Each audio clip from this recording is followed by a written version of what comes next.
నాగదేవతన్న సమ్మక్క సౌతులు. అయితే పైడితరాజు సమ్మక్కను చూడొచ్చిండట.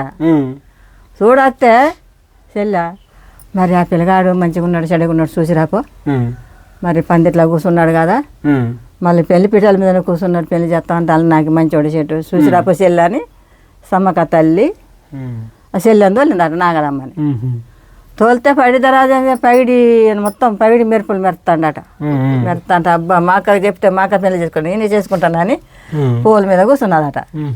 పూల మీద కూర్చుండే మా చెల్లెని తోలితే ఇంకత్త లేదు పిల్లగాని చూసి రమ్మంటే అని ఏమో దొంగ చూసిందట. అబ్బా చూసిన అమ్మ చెల్లె నన్ను కొనికిచ్చి ఆమె పీడ మీద కూర్చున్నదని ఇక సమ్మక్క పోయి ఆమెను దుబ్బేసి ఏమో కూర్చున్నది. కూర్చుంటే ఇప్పుడు పైడితరాజుకు కంకణాందాలికి ఒక కన్ను లొట్ట కన్నటి కన్ను అంతలు